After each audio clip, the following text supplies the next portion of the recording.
Call all hands. Beat to quarters.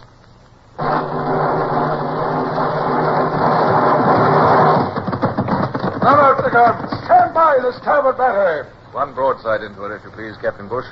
Pointers on target. Linstocks ready. Aye, aye, sir. Ready. Fire!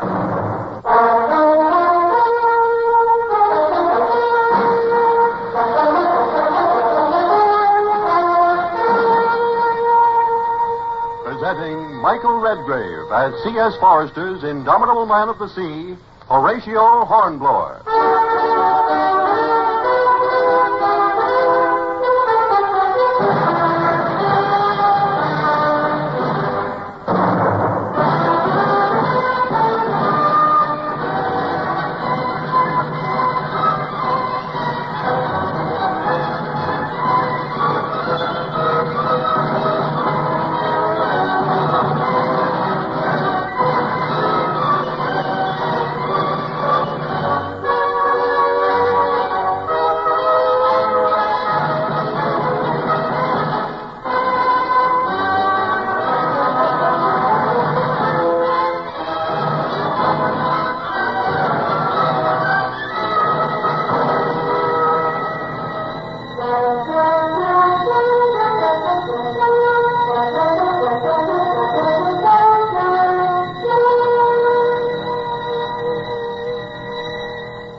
Nowadays, and stiff and gouty in retirement, but not too old to remember and feel again the thrill of a heaving quarterdeck beneath my feet, a white-flecked Mediterranean round me, the nearest admiral 100 miles away, and the prospect of adventure just over the horizon. On that particular morning, Lieutenant Bush shared my feelings. He was grinning like a gargoyle as he joined me, and only my determination to maintain my pose as a man of iron prevented me from grinning back. Blowing a bit, sir. And it'll blow more before it's over. It can blow all it likes, Mr. Bush.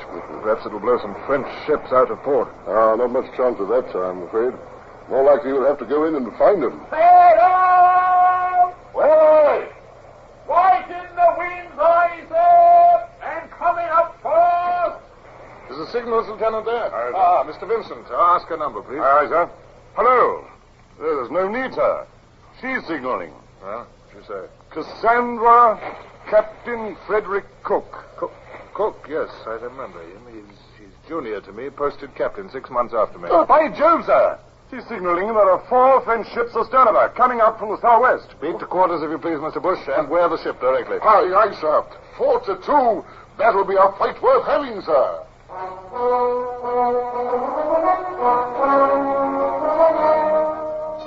But I knew that Bush, that old war horse, was to be disappointed. It was not my task to fight against heavy odds until I made sure that the situation demanded it. Other British ships might be in pursuit. Rushing into battle without thought might be as bad as rushing out of it. Further signaling elicited the information that the French ships were 6 miles astern of Cassandra, bearing northeast. And another message stated that no other British ships were at hand. This confirmed my suspicion that these 4 enemy vessels had broken out of Toulon harbor. But whither were they bound? Bush had his own theory. I think they must be on a raiding expedition, sir. I doubt it. Frigates would be cheaper and more effective for raiding. Oh. My guess is that they're laden with stores for Barcelona. If I know Bonaparte, he's heard that there are 3 British ships in these waters, and he's hoping that 4 Frenchmen can get through with stores and crush the British squadron on the way. Well, we're all ready to show them how wrong Boney is, sir. I'm sorry to disappoint you, Bush, but that's just what I'm not going to do. The flagship and the Caligula are nowhere near us. If we get knocked out, the French ships may get through before our squadron can reach them. We must keep between them and their objective, and out of sight. Surprise will be half the battle. Mr. Vincent, I will send this message. Ready, sir? Sutherland to Cassandra, set all sail to westward. 6 ships, Pluto and Caligula, bring them down to Barcelona. Aye, aye, sir. Mr. Savage, take a glass and climb to the mizzen topmast cross trees. Let us know what you can see of the enemy. Aye, sir. What do you see, Mr. Savage? 4 sails, sir. About half a mile between each. Rolling along in lovely French fashion, sir. Well, stay there and watch them, huh? I want to hear instantly if they alter course or gain on us, or if we gain on them. Can you hear me? Aye, sir. Nothing to do but wait now, Mr. Bush. No, sir. No. Still, there's bound to be a battle of some sort tomorrow, sir. If we don't lose them, huh? If we lose them, Bush, we lose my honor and reputation also. I'm not worried about either. No, sir. Of course not, sir.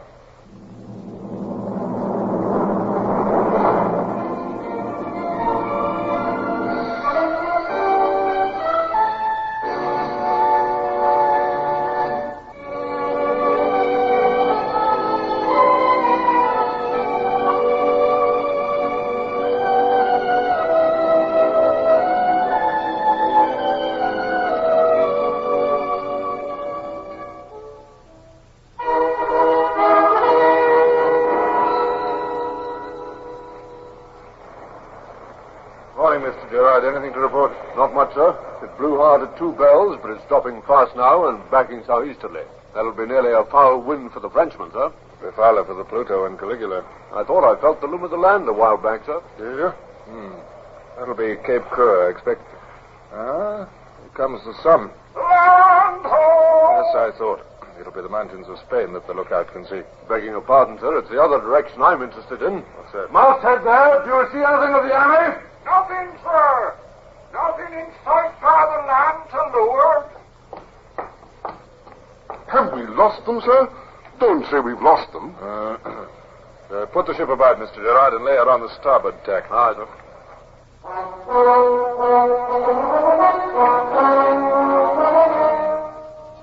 Whatever anxiety I felt, I was confident that no trace of it showed in my manner.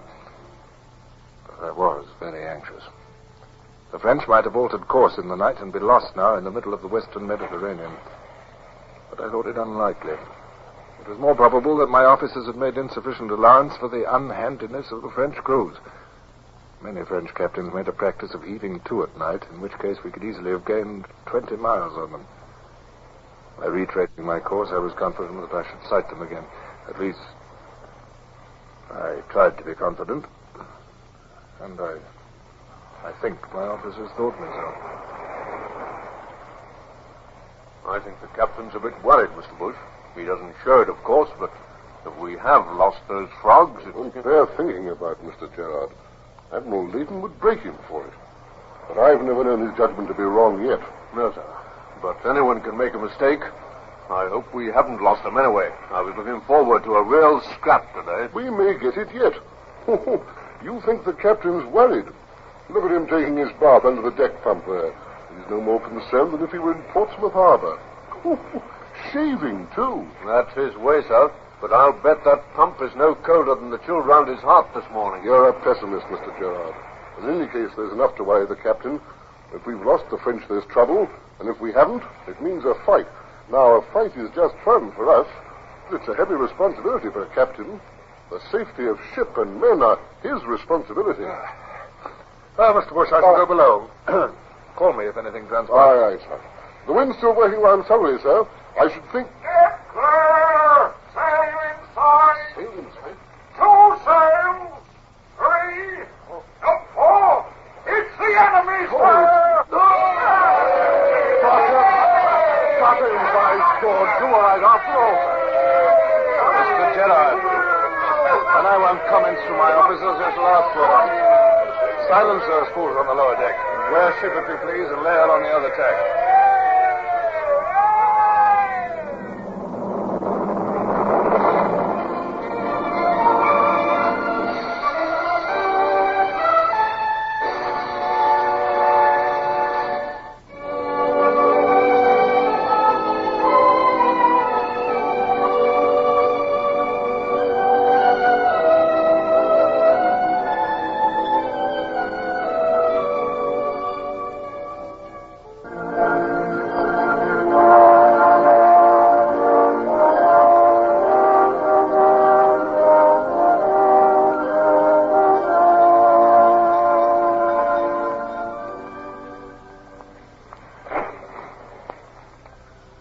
close hold, Mr. Bush.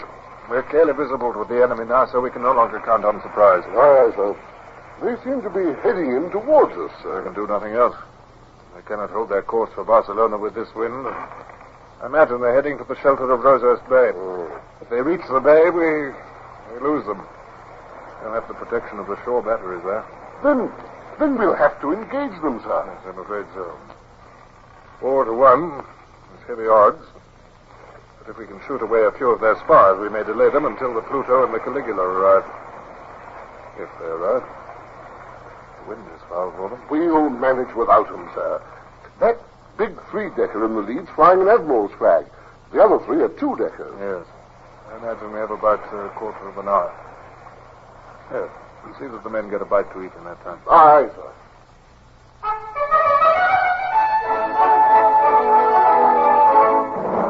A sick wave of excitement and apprehension flowed over me as I watched the four ships bearing down on us.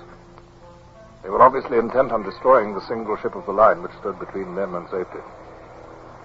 I could not hope to turn back. All I could do would be to dismast and damage some to delay them in the hope that the other ships of the British squadron might arrive in time to destroy them. What would happen to my ship in the process did not bear thinking about.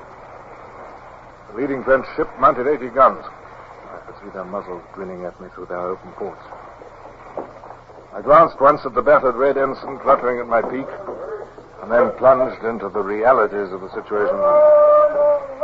Hands to the braces, Mr. Bush. I want the ship handled like lightning when the time comes. Mr. Gerard, I'll have every gun Captain Flogg who fires before his gun bears. Every shot is to tell. Aye, sir. I promise they'll give us our best, sir. She's coming at us bow to bow. If she holds that course, we'll ram her. Let her ram. If I know my French captain, he'll swing to leeward at the last. You hold her steady whatever happens. Steady it is, sir. Half a mile. I wonder which way he'll swing. She's firing up bow, chasers. Do you think those pop guns will frighten us off?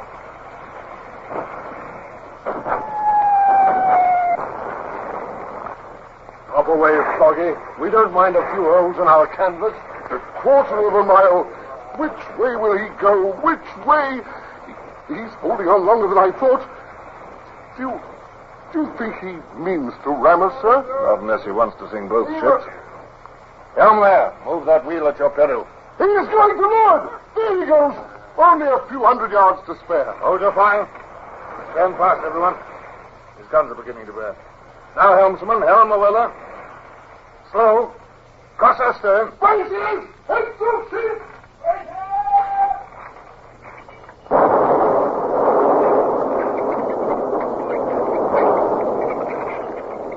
Steady the guns.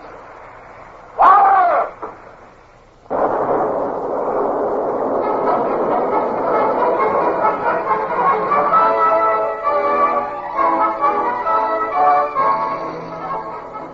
Those long hours of gun drill bore fruit now. Sponges were thrust into the reeking gun muzzle. In a moment they were withdrawn, the powder and the rammer and the shot were ready for insertion. Almost simultaneously, the gun trucks rumbled as the crews flung themselves on the tack and rammed the guns up. It was hard to think in the fearful din. The Marines were lined along the side, firing at the enemy with muskets. It was obvious that the French crews were suffering from their months in harbor.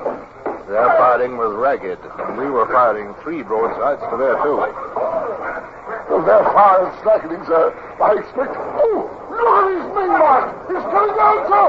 Look, there he goes.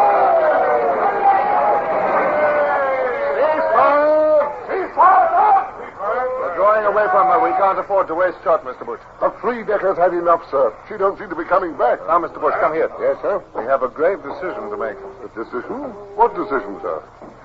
Well, we can tack to safety now if we wish, fighting off the others if they interfere, or we can throw ourselves into their path and fight it out. Yes. Our squadron must be becalmed, or they would be in sight. We can expect no help from them. No. If we fight, we must expect to lose our ship.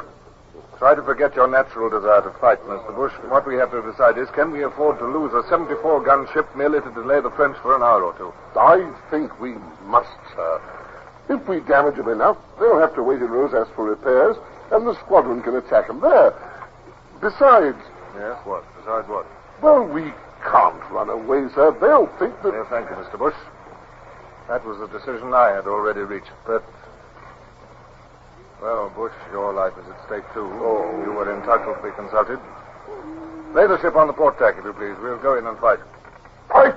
Hands to breeches! We fight on! Fools. The glorious fools. They cheered at their own death sentence. We will attack their flagship. Let her pay off slowly, Mr. Bush. Bring her up on the same course as the flagship. Aye, sir. Mr. Gerard, a carefully timed broadside as you bear. Aye, sir. Now.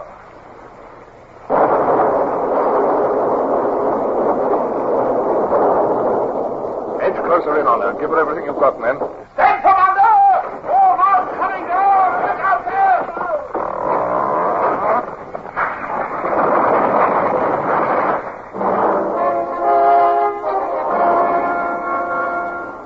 The foremast and mainmast came down together with a crash that even drowned the din of the battle. The wreckage tumbled across the starboard side, and Hooker ran forward with a group of men from disabled guns to hack it clear. I seized an axe and joined the party. Shots from the fourth French ship were smashing into us on that side, and smoke was pouring up from the canvas where the flames of the guns had set it alight. The whole deck was littered with dead and dying men. The wheel was gone. The masts and bulwarks were beaten flat. But still our guns, which could be worked, were firing. The enemy ships looming through the smoke on either side were in little better case. The wreckage at which I was stashing suddenly broke away and plunged into the sea. And I staggered back to the quarterdeck, amazed at the miracle by which I was still alive and unhurt. She's swinging round! The flagship's coming alongside! Orders! All hands to the bell boarders! Crystal, Hooker, boom them up there!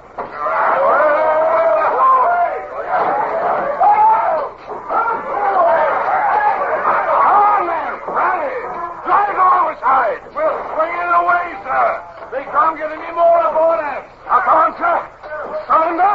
No, Naval!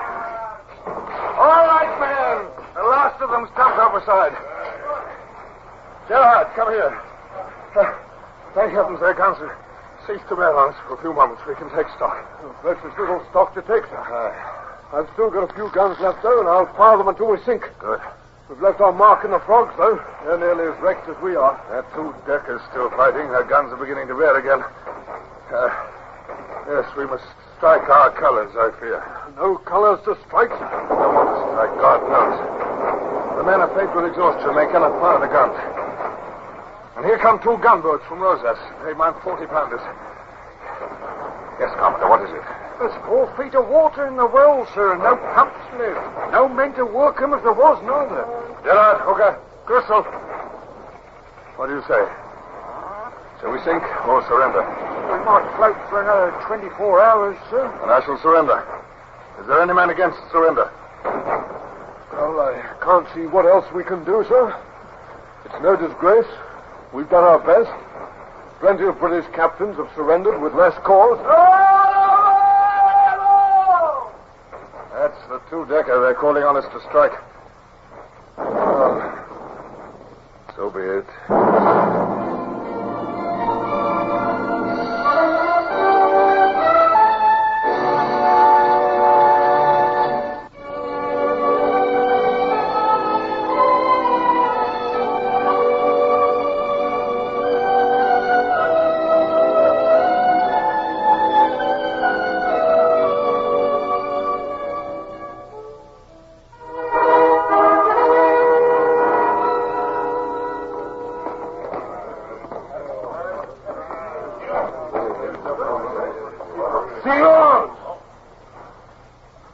Monsieur le Capitaine? Yes. Captain Horatio Hornblower at your service. You are wounded, sir? No. Somewhat fatigued.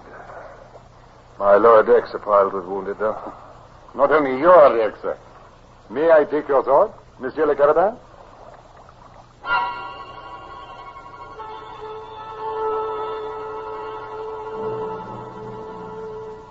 Even today, I cannot recall all the wretched details. I was barely conscious, so dazed with weariness. The sun pierced through the drifting smoke clouds and fell upon our shattered decks. My career was wrecked. The sun felt very hot upon my head, and I was dizzy and weary. He's fainted. Get your blasted hands off him, do you hear? We'll lift him. He's our captain, come on. Our captain. Captain Horatio Hornblower. The finest seaman and the greatest man who ever set foot on a deck. You can throw him in a dungeon if you like. You can batten him down for a lifetime. But England will never forget him. As long as the flag of England flies, the spirit of Captain Hornblower will live. Slip your other arm round his shoulders, Mr. Crystal. Right, sir. We're ready.